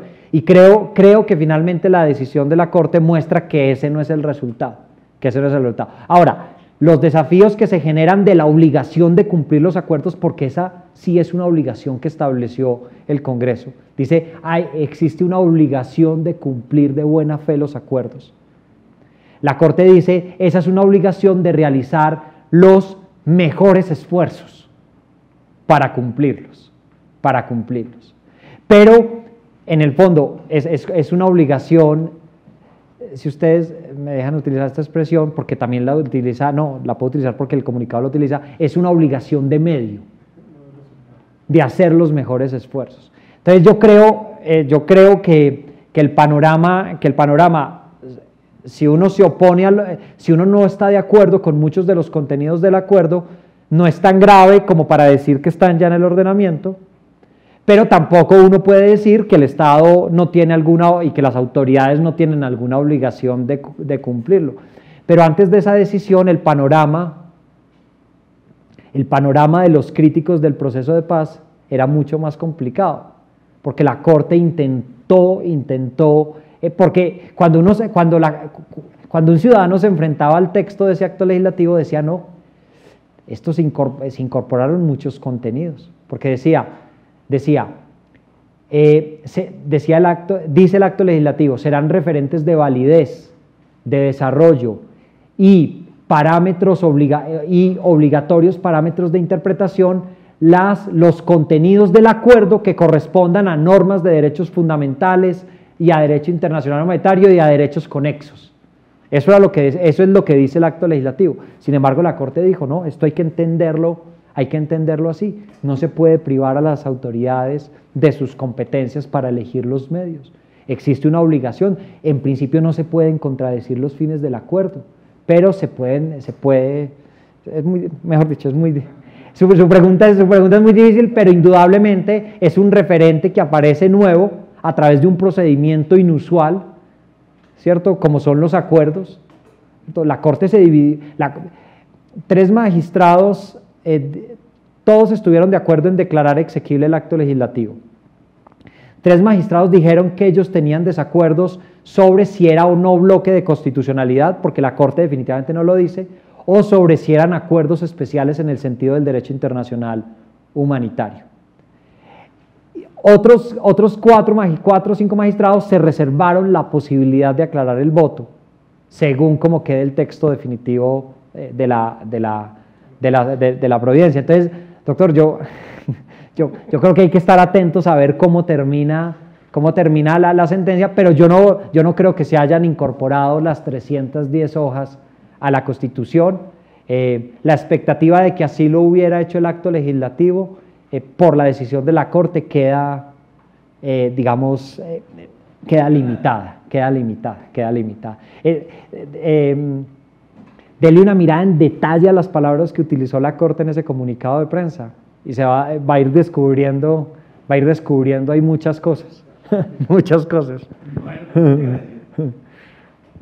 Pregunta.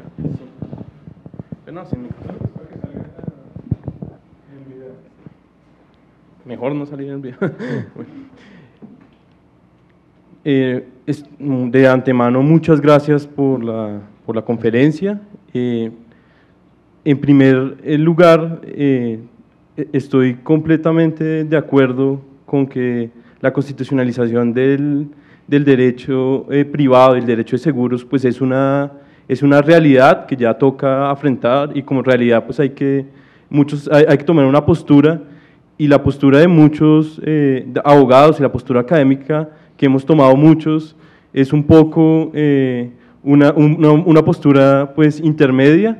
Por un lado, celebrar y ver con muy buenos ojos una serie de sentencias que, a pesar de la falta de rigor académico, jurídico y de conocimientos en el derecho de seguros creo que actualizan y van en consonancia con tendencias del derecho de protección del consumidor y derecho y nuevas tendencias del derecho de seguros a nivel internacional. Y por otro lado, pues criticar una serie de excesos que ha habido en algunas sentencias de la jurisprudencia constitucional, es decir, asumir un punto pues intermedio, pero mi pregunta, mis dos preguntas van encaminados hacia dos puntos. La primera, paradójicamente, en muchas de las sentencias que adolecen de argumentación jurídica en seguros, uno podría ver que a nivel internacional y en otras legislaciones, jurisprudencias internacionales, hay un sustento jurídico desde la actividad aseguradora que se hubiera podido utilizar en dichas sentencias. Entonces, mi pregunta es si desde su experiencia usted sabe si la jurisprudencia constitucional pues utiliza todas estas argumentaciones técnicas de la actividad aseguradora que podrían darle un poco más de sustento a muchas de las decisiones que han tomado la jurisprudencia constitucional. Y la segunda, pues va encaminada un poco, una de las grandes críticas que hace el sector y hace todo el derecho privado es que pues han habido excesos y que hay claros ejemplos donde pues abogados del sector le podemos decir a la Corte Constitucional se sobrepasaron, ustedes llegaron más allá de lo que deberían e incluso con los mismos argumentos constitucionales le podremos demostrar que hubo excesos. Entonces la pregunta es si hay una nueva tendencia en la Corte Constitucional en un poco entender que hay que restringirse y limitarse en las interpretaciones que hacen del derecho privado e intentar un poco no excederse tanto. Por ejemplo, la sentencia que usted nos acaba de mencionar puede ser un poco una representación de esa tendencia de que la Corte se dio cuenta que había ido muy lejos y ante como un mecanismo de defensa, pues ahorita es más consciente que se tiene que limitar para que sus sentencias no causen pues irritación y sobre todo se sientan que exceden pues los límites los límites razonables que esperamos pues los colombianos y los operadores pues jurídicos. Okay. Sobre el primer punto, en la práctica constitucional en materia de actividad aseguradora, el uso del derecho comparado es muy reducido, ¿cierto? Que es en relación con su primera pregunta. ¿Qué tanto se utilizan argumentos que podrían explicar algunas decisiones en otras partes del mundo aquí en Colombia? Y para serle franco, el uso efectivo es, digamos, la práctica informal indica que se consultan esas fuentes, ¿cierto? Pero no necesariamente se usa. No necesariamente se usa. El uso del derecho comparado en estos temas tiene altos niveles de complejidad y hay algunas áreas donde la Corte ha utilizado muchísimo el derecho comparado.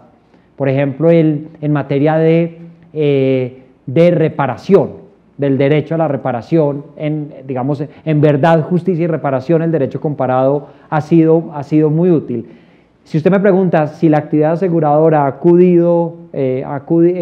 si la jurisprudencia constitucional en materia de actividad aseguradora ha acudido a eso, yo le tendría que decir que no, y que el diálogo más fuerte que ha tenido es con la jurisdicción civil.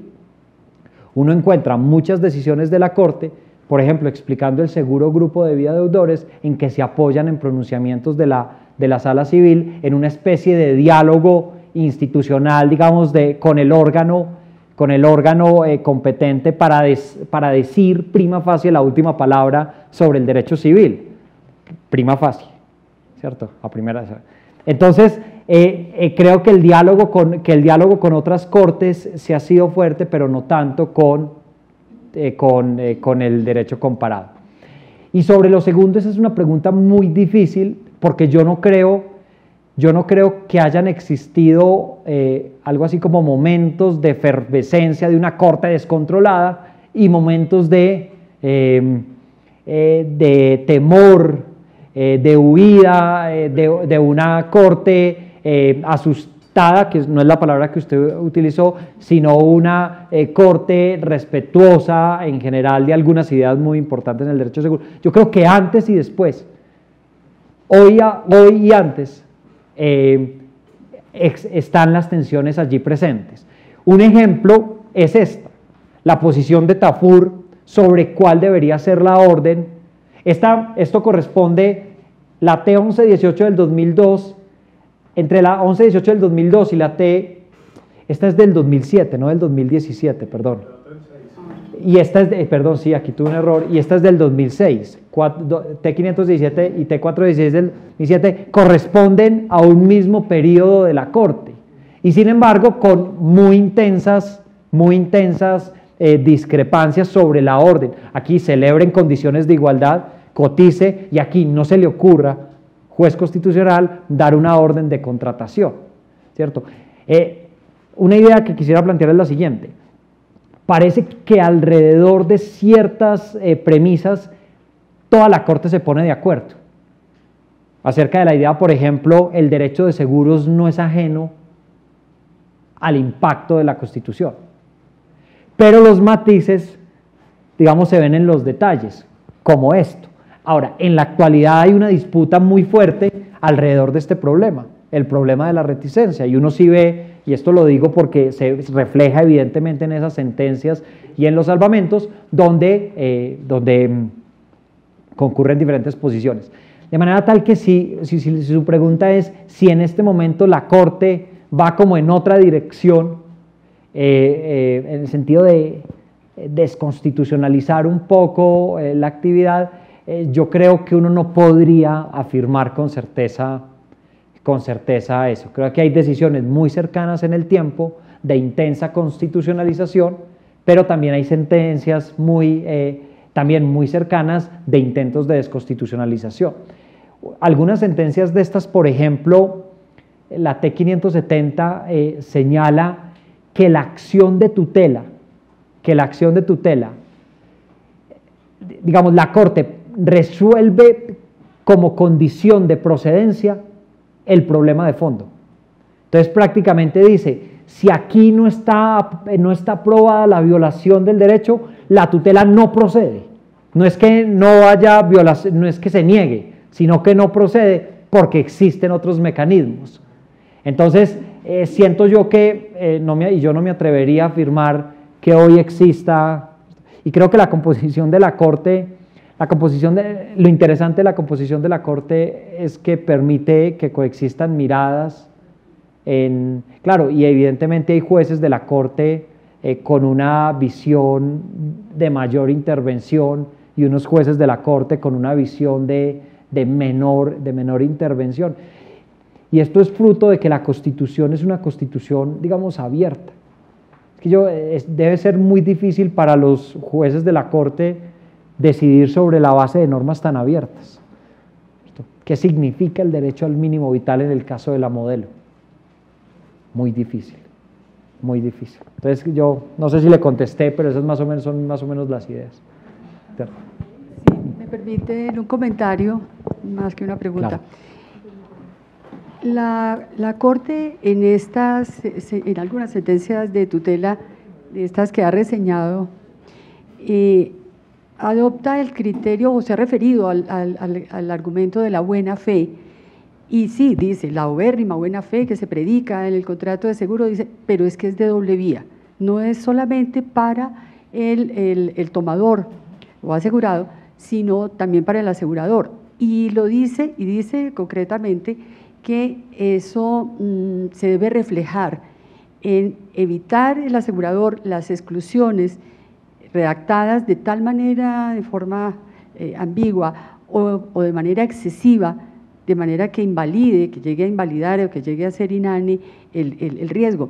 Y allí entonces la advertencia que yo haría es, si eso es válido, no solamente entonces para los contratos de seguro de vida o de salud, sería válido entonces para todos los contratos, y con el criterio de la buena fe, ¿sí? El derecho fundamental, constitucional de la buena fe, allí hay una advertencia seria, a mi manera de ver, para los aseguradores en materia de redacción de sus pólizas y concretamente en la delimitación de los riesgos y en las exclusiones que establece. Okay, hubo un caso, no tiene nada que ver con delimitación del riesgo, pero un caso que planteaba un asunto muy interesante, que fue resuelto por la Corte creo que es en la 676 del 2016 o 675. Se trataba de un contrato de seguro de vida a grupo de deudores, un crédito de vivienda, y el señor sufrió una enfermedad o un accidente, y entonces solicita para adelantar digamos, para que se adelante la reclamación. Y durante mucho tiempo el banco le da información errada de la aseguradora. Entonces le dice, tal es la aseguradora, y finalmente esa no, y transcurrió el tiempo y pasaron los 2 años. Él presenta la acción de la porque dice, a mí nadie me quiere aquí responder, la aseguradora no sé, la entidad bancaria no me ha dado la información. La Corte decretó pruebas y solamente con decretar pruebas se pudo saber quién era la aseguradora. Había como un problema administrativo al interior del banco, pero ya había prescrito las acciones derivadas del contrato de seguro.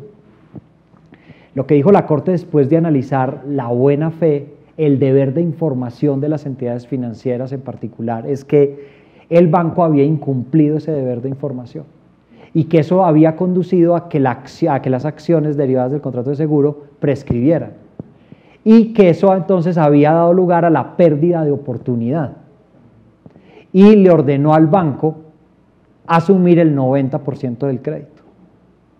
El 90% del crédito, diciéndole al deudor, pues como era un caso de pérdida de oportunidad, hubo un debate sobre si tenía que ser 50-50, pero la Corte hace el análisis de que la posibilidad de que le hubiera sido reconocido eso de demandar a la aseguradora era alto, pero toda la argumentación de la Corte en buena medida giró alrededor del comportamiento de buena fe y al cumplimiento del deber de información de la entidad, y la forma de reparar la violación del derecho fue decirle al banco, asuma usted el 90%, era un crédito bajo, pero le ordenó que asumiera el 90%, de hecho creo que era una cartera que ya había sido vendida, y el banco dijo, pues tiene que asumir el 90% porque el incumplimiento del deber de actuar de buena fe y conforme con el deber de información. En el fondo yo creo que esto tiene relación con algo que usted dice. En el fondo esta es una jurisdicción, es jurisdicción constitucional, pero muy del consumo, ¿cierto? De hecho, se batalla con las competencias jurisdiccionales de la superintendencia financiera, que ese es un debate muy interesante que hay que dar, ¿cierto? En Pereira la superintendente delegada mostraba los asuntos que en materia de seguros, los mismos que resuelve la Corte, viene resolviendo la superintendencia financiera. Y son como dos, y son muchos, y son como que se resuelven en un término muy corto, 6 o 7 meses nos contaba ella. Entonces, son dos jurisdicciones, la jurisdicción constitucional y la jurisdicción del consumo, disputándose los mismos casos. Pero tocaba eso de la jurisdicción del consumo para decir que si uno lleva las categorías, por ejemplo, de la ley 1480 o de la ley 1328, ¿cierto? Al examen de esto se va a dar cuenta que un papel protagónico tiene que ser el deber de actuar de buena fe de las aseguradoras y en general de las entidades financieras. Pero completamente de acuerdo, lo que dice la Corte en estas sentencias es un anuncio fuerte sobre los comportamientos que tienen que adoptar, por ejemplo, en delimitación de riesgo. Una última pregunta que nos habían pedido y ya no usamos más del tiempo del doctor Juan Jacobo. Bueno, doctor, mi pregunta es una gran duda, una gran incertidumbre que tengo frente a la disparidad que existe entre las decisiones de la Corte Constitucional y las decisiones de la Corte Suprema de Justicia. Por ejemplo, en este caso de la reticencia, si bien la Corte Constitucional no tiene todavía una posición clara porque existen disputas entre cuál de las dos líneas aplicar, sí es cierto que la línea de imponer la carga a la aseguradora, de realizar los exámenes o poder investigar el estado de riesgo, son mayores las decisiones que aquellas que dicen no, el deber es del tomador de la póliza. En cambio, si nos vamos al campo de la Corte Suprema de Justicia, la línea es más hacia el deber del tomador de la póliza de declarar el verdadero estado de riesgo. Entonces, el asunto es dónde queda el principio de la seguridad jurídica. Muchos abogados litigantes han tomado ya saben que con la Corte Constitucional tienen más probabilidades de ganar un caso de reticencia y entonces no comienzan un proceso ordinario, sino que se van enseguida a una acción de tutela. Entonces la compañía de seguro no tiene el principio de seguridad jurídica porque entonces ellos sopesan el caso es por dónde se inició. Si es ante la Corte Constitucional, fijo, perdemos el caso. Si es ante la Corte Suprema de Justicia, es posible que lo ganemos. Y usted mismo estaba planteando ahora con el caso de la buena fe, con la competencia de la superintendencia financiera. Si bien la compañía de seguro ha tenido más ventaja en las decisiones de la superintendencia que en los fallos de la Corte Constitucional. Entonces, ¿dónde queda el principio de seguridad jurídica en estos casos? Esa es una pregunta demasiado difícil. Demasiado difícil. Yo diría lo siguiente, que esto genere incertidumbre, indudablemente. Es decir, sin pensar ahorita en lo que dice la Corte Suprema o la Superintendencia Financiera, que esto genere incertidumbre es indudable, digamos, sería contraevidente decir que no. Y que la Corte Suprema decida en un sentido y la Superintendencia Financiera decida en el mismo sentido o en otro, al de la Corte Constitucional, genera, digamos, muchísima más incertidumbre. Ahora, entonces, yo, digamos, no voy a, si usted me pregunta dónde queda el principio de seguridad jurídica, yo simplemente tendría una visión, digamos, más optimista en el siguiente sentido, y luego termino de contestar, y es, esta es una constitución joven, y con constituciones jóvenes hay costos que las sociedades asumen, como costos de inseguridad jurídica. Probablemente eso no la va a satisfacer, pero lo que digo es, desde el punto de vista del derecho constitucional, esta es una constitución, digamos, con pocos años, 25 años, ¿cierto? Entonces, creo que a pesar de que eso le parezca a uno mucho, es un periodo relativamente corto, no son los más de 100 años de la Sala Civil de la Corte Suprema de Justicia, ni son los más de 70 años del Tribunal Constitucional Federal alemán o los 200 y pico de la Corte Suprema de Estados Unidos, son 25 años de una corte, digamos, que ha tratado, creo yo sinceramente, de hacer de la mejor manera su tarea. Ahora, entonces eso a favor, no a favor, para decir, es probablemente un costo que la sociedad tiene que asumir, pero que tiene que terminar. Entonces, ahora, hay un problema mucho más difícil que es un problema de fuentes del derecho, porque en el fondo la pregunta que usted hace es, ¿a quién le obedezco? ¿Cierto? ¿A quién le obedezco? En el fondo es, ¿ante quién litigo? ¿Cierto? ¿A quién le obedezco? Entonces, esa pregunta es muy dramática, porque la pregunta es, ¿quién tiene la última palabra en esto? Por eso es un problema de fuentes del derecho. ¿Quién tiene la última palabra de esto?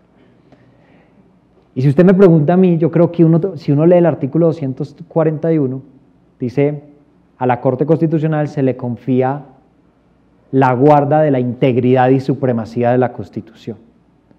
¿Quién tiene la última palabra? ¿Quién cierra el sistema constitucional? Gústenos o no nos guste, de verdad, porque sería mejor uno poder decir, no, en esto fijo lo cierra la Sala Civil porque es la experta en este tema. Pero cuando estos asuntos tienen la potencialidad de tener relevancia y es fundamental, el tema es que la Sala Civil puede no tener la última palabra. Además, porque no es un tema de Se me olvida un tema de las personas que se quieren mucho. No, como de... No, una persona se quiere así mucho, así mismo mucho. Sí, no es un tema... No es un tema exactamente, no es un tema de ego de la Corte Constitucional, sino parece que el diseño de 1991 le asignó esa tarea. Entonces, si usted me pregunta ¿a quién hay que obedecerle? ¿A quién hay que obedecerle? Es a quien tenga la última palabra. Ahora, esto es un problema, porque la Corte parece no haber dicho todavía la última palabra. Si esto estuviera gobernado por una sentencia de unificación, mi respuesta sería mucho más fácil. De hecho, debo decirle que desde la perspectiva de la técnica del precedente, es decir, de la obligatoriedad de seguir las decisiones judiciales, en este caso técnicamente no hay un precedente consolidado en la jurisprudencia constitucional.